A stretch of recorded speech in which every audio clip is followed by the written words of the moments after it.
Նիկոլ Փաշինյանը վախենում է Սամվել Կարապետյանից։ Խնդիրը ապագան է, այդ ծննդատան բացմանը այս իշխանության ներկայացուցիչները շնորհակալություն էին հայտնում նրան։ Ամաչում եմ, որ նա ներկայացնում է իմ երկիրը։ Մարդիկ գործի մարդիկ են, նկատի ունենք նաև արժանապատիվ վարձատրություն։ Սա անում է մի իշխանություն, որը Բաքվի տնային աշխատանքով մտադիր է Հայաստանի սահմանադրությունը ոչ թե փոխել, այլ նոր սահմանադրություն ընդունել, բանակցողը պետք է փոխվի։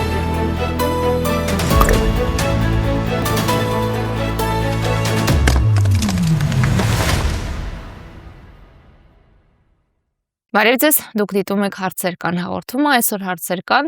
Ուժեղ Հայաստան կուսակցության մամուլի խոսնակ Մարիաննա Ղահրամանյանին։ Բարև ձեզ։ Բարև ձեզ, շնորհակալ եմ հրավերի համար։ Ես եմ շնորհակալ, որ այստեղ եք։ Փաստորեն լրագրությունից անցում քաղաքական գործունեության, այո։ Այո, ստացվում է այդպես եւ ես կարծում եմ, որ լրագրությունը այն մասնագիտությունն է, որը մեզ առավելապես թույլ է տալիս ծանոթանալ մեր հանրությանը հուզող խնդիրներին, մեր պետության առջև ծառացած խնդիրներին, ընդ որում տարբեր ուղղություններով, տարբեր ոլորտներում եւ լինելով 17 տարի շարունակ այս ոլորտում, ես կարծում եմ, որ բավականաչափ ինֆորմացված եմ եւ իմ ունակությունները, իմ հմտությունները, իմ կարողությունները արդեն կարող եմ փորձել իսպաս դնել մեր պետության առողջացման, մեր պետության ուժեղացման, մեր հասարակության համար հանրօգուտ գործունեության առումով արդեն քաղաքական իմաստով, որովհետև նախորդած տարիներին ես բավականաչափ ակտիվ ներգրավվածություն եմ ունեցել տեղեկատվական հարթությունում, Հայաստանում տեղի ունեցող զարգացումները լուսաբանելու իմաստով եւ եղել եմ այն լրագրողներից մեկը, որը հենց 18 թվականին է տեսել այն խնդիրները, այն մարտահրավերները, որոնք ծառացել են մեր երկրի առջև եւ ցավոք այսօր մեր պետությունը, մեր հասարակությունը հենց այդ խնդիրների հետևանքների մեջ է ապրում։ Ինչու ես այս հարցը կարևորեցի։ Իհարկե ակնհայտ է, որ այս իշխանությունը ամեն հնարավոր բան աղավաղել է եւ արժեզրկել է, եւ քանի որ այս իշխանությունում էլ կան ոլորտի ներկայացուցիչներ եւ գործող գլխավոր դերակատարներ, թեև ակադեմիական լիարժեք կրթություն չի ստացել, բայց ոլորտից է եղել, իրենք իրենց ներկայությամբ քաղաքականության մեջ բացասական վերաբերմունք են առաջացրել թե մասնագիտության եւ թե նաեւ այդ անցումի վերաբերյալ, լրագրությունից քաղաքականություն անցման վերաբերյալ։ Իրականում դուք ճիշտ եք, այդ ֆոնը կարող է լինել եւ այդ տպավորությունը կարող է ստեղծվել մարդկանց մոտ, բայց ես ուզում եմ շեշտել, որ առհասարակ այս իշխանությունը արժեզրկել է ամեն ինչ եւ իրականում մեր հանրությունը հիմա ոչ միայն գտնվում է շատ բարդ վիճակում, պառակտվածություն, նեգատիվ մթնոլորտ, ատելության մթնոլորտ, այլև արժեքների ճգնաժամի միջով ենք մենք հիմա անցնում, որովհետև տեսեք անասելի մի բան է եկեղեցու նկատմամբ այն, ինչ այսօր տեղի է ունենում։ Ես կարծում եմ ոչ դուք, ոչ մեր գործընկերներից որևէ մեկը չէր կարող պատկերացնել, որ մի օր մենք լուսաբանելու ենք օրինակ տեղեկություն այն մասին, որ ամենայն հայոց հայրապետի նկատմամբ հարուցվել է քրեական գործ եւ իդեպ մեր ձևով շարժումը, իսկ այնուհետև արդեն Ուժեղ Հայաստան կուսակցությունը հենց արժեքների վրա հիմնված կուսակցություն է եւ Սամվել Կարապետյանը այն անձն է, որը իր կարծիքը հայտնեց երկրում տեղի ունեցողի առնչությամբ, որը հանդես եկավ հայ առաքելական եկեղեցու պաշտպանության դիրքերից եւ փաստացի այդ մի քանի բառից կազմված նախադասության համար նա մինչև հիմա գտնվում է անազատության մեջ եւ նաեւ այս արժեքաբանական հիմքն էր, որ ինձ բերեց նախ մեր ձևով շարժում, իսկ ապա արդեն ուժեղ Հայաստան կուսակցություն։ Եկեղեցու վերաբերյալ Սամվել Կարապետյանի այդ հայտնի արտահայտությունը, հա, մեր ձևով սատար կկանգնենք, կպաշտպանենք եկեղեցուն, կարծեք սահմանվեց նշաձող, որի օգնությամբ պիտի հանրությունը առավել մոբիլիզացված գործեր, այդ արտահայտությունը պիտի մոբիլիզացներ նաև քաղաքական էլիտային, հա, որոշակի նշաձող դա սահմանեց։ Այդուհանդերձ, դա չկանգնեցրեց այս իշխանությանը ավելի լպիշ գործելու եւ ոչ միայն ռետորաբանությունը չփոխվեց, մի բան էլ ուժ գնացավ։ Ընդհուպ դուք արդեն շեշտեցիք, քրեական գործ հարուցվեց ամենայն հայոց կաթողիկոսի նկատմամբ։ Եթե ճնշումը լիներ բավարար մեծ ձեր կողմից, հա, եւ իշխանություն իսկապես վտանգ զգար, որ ձեր ուժը կկարողանա լուրջ խնդիրներ առաջացնել այս իշխանության համար, կգնար այս իշխանությունը այդ քայլին։ Տեսեք, հենց այն փաստը, որ այսօր մեր ուժի առաջնորդը Սամվել Կարապետյանը գտնվում է անասատության մեջ, խոսում է մեկ բանի մասին. Նիկոլ Փաշինյանը վախենում է Սամվել Կարապետյանից։ Ինչու է վախենում, որովհետև նա զգում է, որ կորցնում է իշխանությունը։ Եկեք անկեղծ լինենք եւ անձերից նույնիսկ դուրս գանք հասարակություն։ Ինչպիսին է հանրության ընկալումը այս իշխանության նկատմամբ, ինչպիսին է հանրային վերաբերմունքը այս իշխանության նկատմամբ, ի վերջո ինչ արագությամբ է անկում ապրել ու շարունակում է անկում ապրել Նիկոլ Փաշինյանի եւ իր խմբակի վարկանիշը։ Եկեք հիշենք 18 թվականի էյֆորիան եւ հիմա դուրս գանք փողոց եւ զրուցենք 10 անձի հետ պատահական ընտրված 10-ից 9 կասի, որ Հայաստանին փոփոխություն է պետք եւ ես կարող եմ վստահորեն ասել, որ մեր հանրությունը, մեր ժողովուրդը այդ փոփոխությունը իրապես կապում է Սամվել Կարապետյանի հետ։ Մենք երեք արտաշատում էինք թիմով, իդեպ շատ ենք գնում մարզեր, որովհետեւ կարևորում ենք մարդկանց լսելը, մեր գաղափարները տեղ հասցնելը, նրանց խնդիրներին հենց ուղիղ իրենցից ծանոթանալը եւ դրանց լուծումները գտնելը։ Դուք չեք պատկերացնի, թե մարդիկ ինչ վիճակում են գտնվում։ Մենք քայլում էինք Արտաշատի կենտրոնական փողոցում, զրուցում էինք մարդկանց հետ, իդեպ իրազեկում էինք Սամվել Կարապետյանի տնտեսական 5 քայլերը, որոնց առիթ կունենանք անդրադառնալ կարծում եմ այս զրույցի ընթացքում, եւ մարդիկ ուղղակի ասում էին մենք աշխատում ենք, բայց գոյություն ենք քարշ տալիս։ Մարդիկ իրենց անվտանգ չեն զգում, մարդիկ հասկանում են, որ մենք պատրանքի մեջ ենք ապրում եւ մարդիկ գիտակցում են, որ մեր երկրին իսկապես ուժեղ առաջնորդություն է պետք։ Մենք հաճախ ենք ասում ուժեղ առաջնորդ, մենք շեշտում ենք այդ ուժեղ առաջնորդությունը եւ սա ուղղակի խոսք չէ։ Սա պատահական ընտրված ձևակերպում չէ, որովհետև երբ առաջնորդը ուժեղ է, երկիրը ինքը եւս ուժեղ է, երբ առաջնորդը ուժեղ է, երկրի հետ հաշվի են նստում, քեզ հարգում են, քո կարծիքը լսում են եւ ի վերջո Հայաստանի Հանրապետությունը ունենում է սուբյեկտայնություն, որը ցավոք սրտի անցնող 7 տարիների ընթացքում կորցրել է ու մենք այսօր ցավալիորեն արձանագրում ենք, որ մեր երկիրը տարբեր բանակցային սեղանների շուրջ ուղղակի դարձել է օբյեկտ ու Սամվել Կարապետյանը այն անձն է, որը ունի այդ ներուժը, որը ունի այդ համբավը, այդ վարկանիշը ու հնարավորությունը եւ իր անցած ճանապարհով կարծում եմ ապացուցել է, որ ի վիճակի է երկիրը դուրս բերել այս վիճակից եւ ես մի բան էլ եմ ուզում շեշտեմ, ի տարբերություն այլ քաղաքական ուժերի մենք հանդես ենք գալիս հստակ ծրագրերով, այդ ծրագրերը չափելի են, այդ ծրագրերը հաշվարկված են, այդ ծրագրերը մշակված ու հիմնավորված են եւ այդ ծրագրերը միտված են արդյունքին։ Ես շեշտում եմ ծրագրեր, ես չեմ ասում խոստումներ, որովհետեւ այն, ինչ ասում է Սամվել Կարապետյանը, նա անում է։ Դուք 7 տարվա մասին ակնարկեցիք, հա, այս վերջին տարիների մասին։ Տեսեք, վերջին շրջանում, թեև դա միշտ է այդպես եղել, բայց հատկապես վերջին շրջանում իշխանության ներկայացուցիչները կարծեք մրցավազքի մեջ են, թե ով ավելի ցինիկ դրսևորման հանդես կգա եւ կարկառուն ներկայացուցիչներից մեկը ասում է այ եթե մենք չվերընտրվենք, կլինի պատերազմ,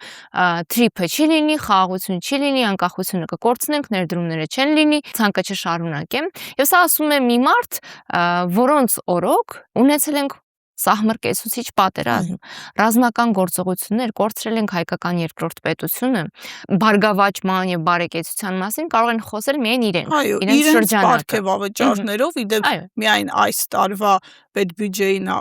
արդեն սահմանված տողով 16 միլիարդ դրամ է կազմում պարգևավճարային ֆոնդը ու այստեղ նշված չեն տեսչական մարմինները եւ իդեպ նշված չեն պահուստային ֆոնդերից հնարավոր միջոցները, իսկ նախորդ տարիների փորձի ուսումնասիրությունը ցույց է տալիս, որ այդ միջոցների հաշվին փաստորեն կրկնապատկվում է այն, ինչ մենք կարդում ենք բյուջեում, ու սա սարսափելի է, երբ տեսնում ես, թե ինչ պայմաններում են ապրում մեր համակարգացիները, երբ տեսնում ես, որ օրինակ 36,000 դրամ նվազագույն կամ միջինը 50,000 դրամ ստացող թոշակառուն մի կերպ պիտի գոյություն քարշ տա, որոշի, մտածի, սնունդ գնել, թե օրինակ դեղորայք ու տեսնում ես այդ միլիարդների հասնող պարգևավճարները, ուղղակի դիսոնանս է առաջանում։ Եվ հիմա այդ դիսոնանսի մասին 2021 թվականին առավելապես մեր քաղաքական համակարգի ապիկարության հետևանքով այս իշխանությունը վերընտրվեց եւ հիմա իրենց իրավունք են վերապահում ներկանալու իբրև խաղաղության եւ բարեկեցության, բարգավաճման երաշխավոր, հա։ Հիմա դուք ինչ եք պատասխանելու այս ցինիզմին, որովհետև այո, կա հանրության մի շերտ, որը արդեն գիտակցում է ինչ է տեղի ունենում, բայց նաև կան մարդիկ, որոնք այդ ագրեսիվ քարոզչական ծածկույթի տակ են եւ իրենց հասու չէ այն հնարավորությունը ծանոթանալու, նշեցիք ծրագրերը, հա, հավատալու դրանց, դուրս գալու այդ պղպջակից, հա, եւ նաև կա մի շերտ, որը այդ քարոզչության ծածկույթի տակ չէ, բայց ալիքներ այնուամենայնիվ հասնում են, առավելապես չեզոք դիրքավորման մեջ են, հա, եւ դեռ չեն կողմնորոշվել։ Այ ինչ եք անելու, որ այդ ծրագրերը, որոնք ձեր գնահատմամբ շոշափելի են, հաշվարկված են, վստահություն ներշնչեն այս պահից սկսած մեր համակարգացիներին եւ իրենք ընտրության օրը արդեն կողմնորոշված լինեն քվեաթերթիկում ինչ համարի տակ, հա։ Դուք շատ կարևոր հարց եք բարձրացնում, հարգելի Լիլիթ, որովհետեւ անտարբերությունը մեր առաջին թշնամին է։ Դուք խոսեցիք երկու շերտերի մասին մեր հասարակության, մեկը որոշակիորեն մոլորված է այս տեղեկատվական գրոհի տակ, չի կարողանում ճիշտ վերլուծություն անել կամ միգուցե ունակ չէ, որովհետև ի վերջո բոլորը պարտավոր չեն լինել օրինակ վերլուծաբաններ, քաղաքագետներ տարբեր հարցերից հասկանալ, հա, մարդը ուզում է իր երկրում ապահով բարեկեցիկ կյանքով, հանգիստ կյանքով իր կենցաղով ապրել, բայց նա պիտի այդ երաշխիքները ունենա, իսկ որ դեպքում մենք կարող ենք ունենալ երաշխիք, երբ որ ունենանք ուժեղ առաջնորդություն, մենք հաճախ ենք այս ձևակերպումը շեշտում եւ ես ուզում եմ սա ընդգծել նաեւ հենց խաղաղության հաստատման տեսանկյունից, որովհետեւ մենք այսօր ունենք խաղաղության պատրանք, մենք բոլորս հասկանում ենք, որ այնինչ մեզ այսօր իշխանությունը մատուցում է, իրականության հետ կապ չունի, որովհետև չի կարող լինել խաղաղություն մի երկրի հետ, որը իր ռազմական բյուջեն ավելացնում է, իսկ դու քոնը փոխարենը նվազեցնում ես։ Չի կարող լինել խաղաղություն մի երկրի հետ, որի զորքերը քո սահմաններից ներս են գտնվում եւ դու այդ հարցը չես բարձրացնում եւ այսպես շարունակ։ Իսկ մենք ինչ ենք ասում։ Մենք ասում ենք, որ բանակցողը պետք է փոխվի, պարտված Հայաստանի շահերը զիջող երկիրը տարբեր նվաստացումների տանող իշխանությունը չի կարող բերել խաղաղություն։ Խաղաղություն կարող է բերել այն առաջնորդը, որի հետ հաշվի են նստում։ Նույնիսկ եթե ասվածը փորձենք ադապտացնել մեր կյանքին, կենցաղային կյանքին, բակային կյանքին, անգամ երեխաների միջև հարաբերություններին, իսկապես թույլին միշտ ճնշում են։ Դա ցավալի բան է, բայց դա իրողություն է, դա է կյանքի խաղի կանոնը։ Բոլորս դա գիտենք ու դա գործում է նաև մեծ մակարդակում, պետությունների մակարդակում, որոշում կայացնողների մակարդակում։ Այսօր Հայաստանի Հանրապետության ձայնը լսելի չէ։ Այսօր Հայաստանի Հանրապետության ձայնը նաև չի հնչում մեզ ինչ է պետք, որ մեր ազգային պետական շահերը միջազգային ասպարեզում, գործընկերների հետ հարաբերություններում պատշաճ ներկայացող լինի։ Ես նույնիսկ եթե վերանամ իմ քաղաքական հայացքներից ու մի պահ փորձեմ իրավիճակը գնահատել որպես սովորական քաղաքացի, երբ ես լուրերի որևէ թողարկում եմ տեսնում ու կադրերում տեսնում եմ գլուխը կախ, վիզը ծուռ Նիկոլ Փաշինյանին, ես ամաչում եմ, որ նա ներկայացնում է իմ երկիրը։ Հիմա մեր քաղաքացիները ունեն իսկապես բախտորոշ ընտրության հնարավորություն շարունակել ունենալ թույլ առաջնորդ, թե ընտրել ուժեղը, ընտրել արժանապատիվը և ընտրել վստահելին։ Ինչու եմ ես այս խոսքերը ասում, որովհետև իր ամբողջ հետագծով Սամվել Կարապետյանը ապացուցել է, որ ունակ է լուծել խնդիրներ, ընդ որում մշտապես է դա արել իր հայրենիքի համար, իր ժողովրդի համար, եթե մենք անգամ հետ գնանք 90-ականներ, մենք կտեսնենք տարբեր մակարդակներում Կարապետյան ընտանիքի և անձամբ Սամվել Կարապետյանի ներգրավվածությունը, սկսած անհատական օժանդակության ծրագրերից մինչև պետական նշանակության, ենթակառուցվածքային զարգացման և այլն։ Ես Վանաձորից եմ և ես շատ լավ եմ հիշում, թե մեր ապագա մայրիկները ինչ ստրեսի մեջ էին ընկնում, երբ մոտենում էր ծննդաբերության օրը, որովհետև Վանաձորը չուներ ծննդատուն։ Բայց Վանաձորը հիմա ունի արդիականացած, ժամանակակից, զրոյից կառուցված ծննդատուն Սամվել Կարապետյանի շնորհիվ։ Իդեպ այդ ծննդատան բացմանը այս իշխանության ներկայացուցիչները շնորհակալություն էին հայտնում նրան։ Ես այս մի օրինակը բերեցի, որպեսզի ցույց տամ այն, ինչ կա Սամվել Կարապետյան անուն ազգանվան հետևում։ Ասվածը նրա մասին էր, որ մարդը, որը կարողանում է լուծել խնդիրներ, որը ի վերջո ստեղծել է մի մեծ տնտեսական կայսրություն, որը ունի կապեր, այդ կապերը, այդ հնարավորությունները օգտագործելու է իր երկրի շահերը սպասարկելու համար։ Եվ հենց այս պատճառով է, որ մենք այդ հակադրությունն ենք ուզում ցույց տալ մեր ժողովրդին՝ ուժեղ առաջնորդություն և թույլ առաջնորդություն։ Դուք հակադրության մասին եք խոսում, և նաև խոսում եք այն մասին, որ Նիկոլ Փաշինյանը երկրից դուրս վիզը ծուռ է, գլուխը կախ, բայց համաձայն եք, որ մեծագույն հեգնանք է այն, որ այդ վիզը ծուռ գլուխը կախ մարդը երկրի ներսում առյուծ է կտրում և տերորի է ենթարկում մի ամբողջ պետություն, մի ամբողջ հանրություն, և այդուհանդերձ մինչև այս պահը չկա համակարգային դիմադրություն, որը կկանգնեցներ այս վիզը ծուռ գլուխը կախ մարդուն։ Իրականում դուք ճիշտ եք, և թույլ մարդիկ միշտ այդպես են լինում, չէ։ Իրենց թվում է, որ իրենք ուժեղ են, եթե ունեն այդ ռեպրեսիվ մեքենան։ Հիմա եթե մենք վերցնենք ամբողջ դատաիրավական համակարգը, այդ համակարգը ծառայեցվում է մեկ անձի, և այդ անձը երկրի վարչապետի աթոռը զբաղեցնող անձն է։ Իսկապես սա տարօրինակ է, և այս անցնող տարիների ընթացքում մենք տեսել ենք տարբեր դրսևորումներ ժողովրդական անհնազանդության, ժողովրդական ցասման, դրանք ինչ-ինչ պատճառներով հաջողությամբ չեն պսակվել։ Ես հիմա չեմ ուզում ընկնել այդ պատճառների դաշտ և վերլուծել այս բանն էր սխալ, այն բանն էր սխալ, դա ժողովուրդը ինքը կանի, պատմությունը միգուցե տարիներ անց ինքն արձանագրի,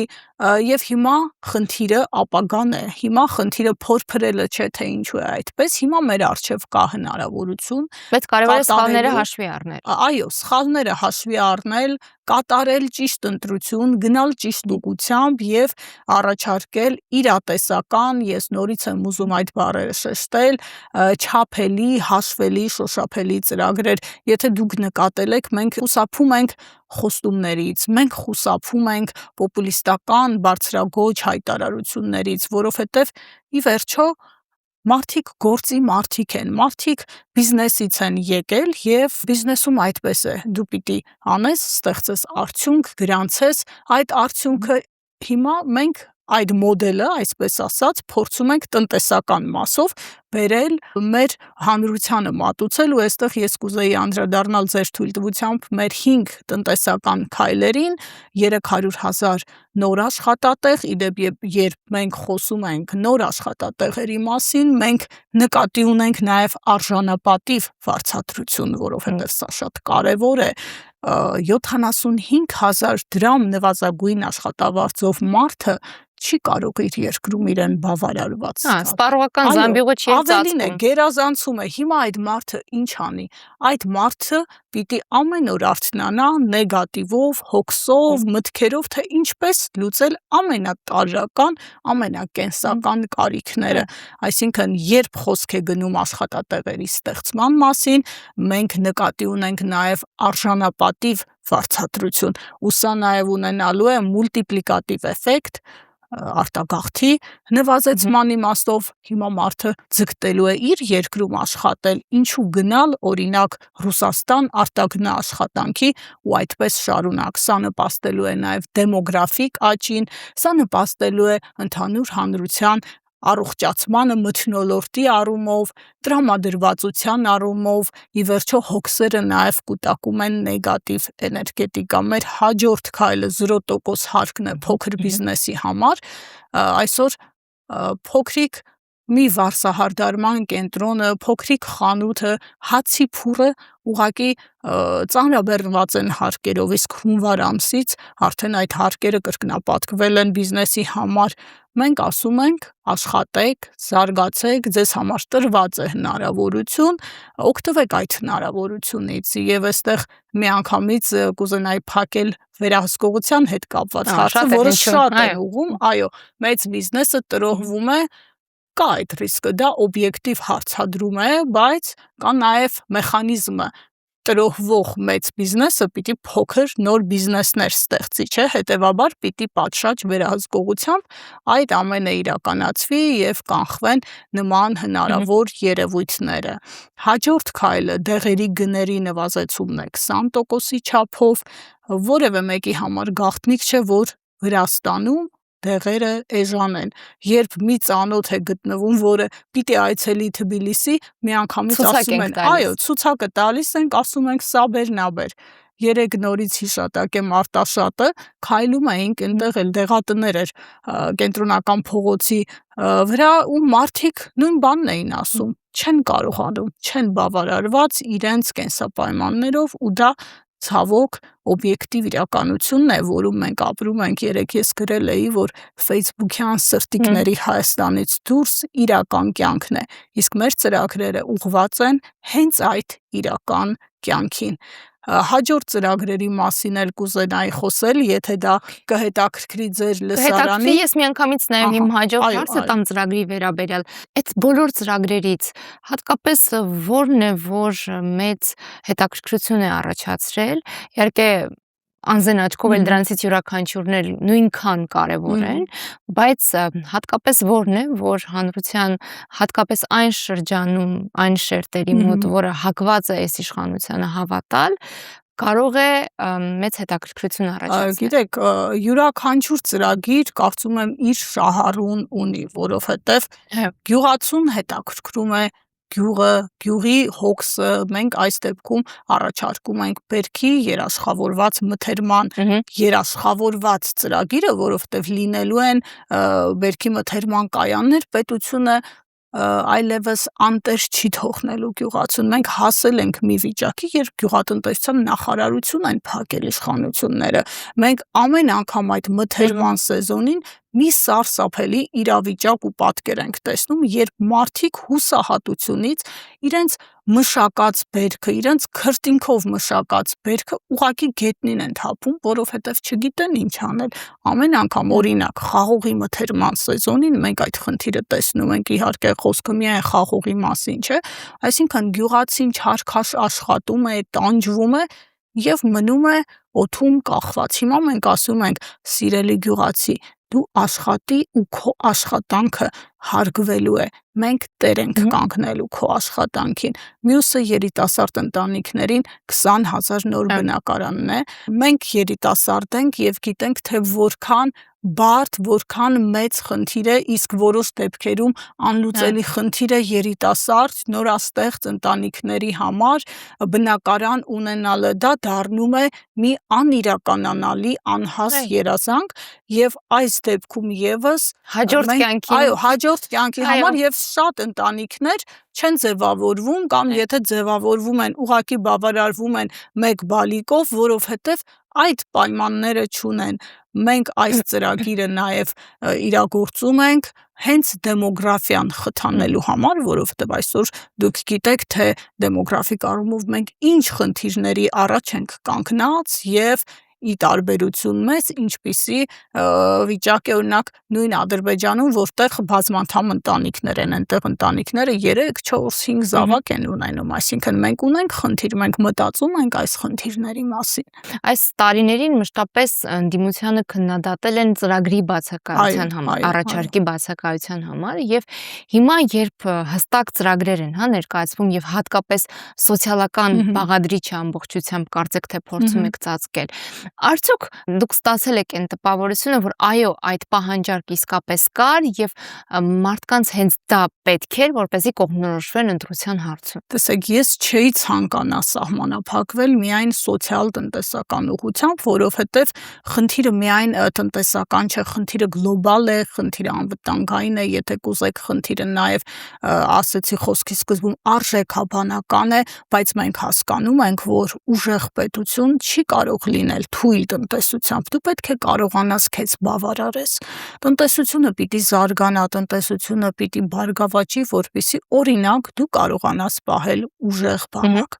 Այսինքն այս ամենը փոխկապակցված է եւ էլի մուլտիպլիկատիվ էֆեկտ է ունենալու։ Իհարկե տնտեսական ծրագիրն արդեն ներկայացրել ենք, առաջիկայում ներկայացնելու ենք նաեւ անվտանգային Ես դրան շատ եմ սպասում։ Այո, եւ կարծում եմ այդ առումով եւս բավականին ուշագրավ ծրագիր է լինելու, այստեղ ես մի բան կուզեմ շեշտել, մեզ շատ են հարցնում, արտաքին քաղաքական կողմնորոշման եւ այլնի ուղղությամբ սրանք իհարկե կարևոր են եւ այստեղ մենք հանդես ենք գալիս հետեւյալ սկզբունքով. մենք չենք սկսելու զրոյական կետից, եթե կուզեք նույնիսկ մինուս կետից, որովհետեւ այս իշխանությունը մեկ անգամ արդեն ցույց է տվել այդ զրոյական կետից սկսելու ամբողջ աղետը մեր պետությանը ու ժողովրդին, բայց ասվածը չի նշանակում, որ մենք իրավիճակը ու գետնի վրա գոյություն ունեցող իրողությունները շարունակելու ենք այնպես, ինչպես այս իշխանությունն է հիմա փորձում իրագործել։ Ես լսել եմ այս արտահայտությունը ձեր ուժի ներկայացուցիչների կողմից։ Հնարավոր է սա իրականում ձեզ համար անվտանգության բարձիկ է, հետագայում երբ որևէ բան չհաջողեք, որևէ բան չարվի այնպես, ինչպես որ նախանշել եք, ցույց տալու համար, որ մենք չէինք կարող նոր էջից սկսել, որովհետև դա կունենար լրջագույն ռիսկեր, եւ ստացել ենք այսպիսի ժառանգություն եւ այս ժառանգության պայմաններում մենք ստիպված ենք գնալ այս ճանապարհով։ Տեսեք, ես ձեր հարցը հասկանում եմ, հարցի ենթատեքստը եւս հասկանում եմ, բայց խնդիրը ինչումն է։ Խնդիրը նրանում է, որ իրատեսական պետք է լինենք։ Այսօր ցավոք սրտի մենք հայտնվել ենք մի վիճակում, երբ մեծ կորուստներ ենք ունեցել։ Մենք կորցրել ենք երկրորդ հայրենիք, մենք կորցրել ենք միջազգային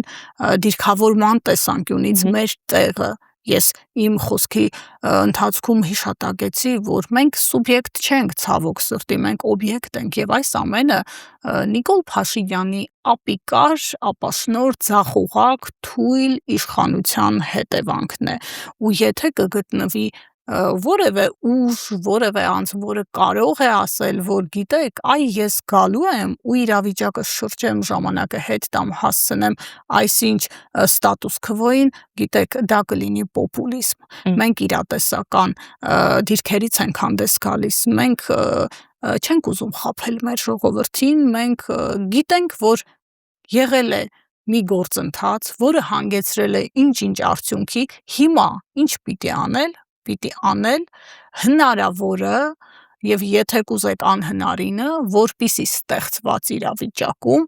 մեր շահերը առաջ մղվեն, ստեղծված իրավիճակում մենք շտկենք մեր մեջքը եւ գործընթացները տանենք Հայաստանի շահերի սպասարկման տեսանկյունից եւ ոչ թե օտարի շահերին ծառայելու տեսանկյունից։ Դուք զրույցի ընթացքում պարբերաբար նշում էիք եւ դա ձեր ուժի դիրքավորումն է, դիրքորոշումն է, որ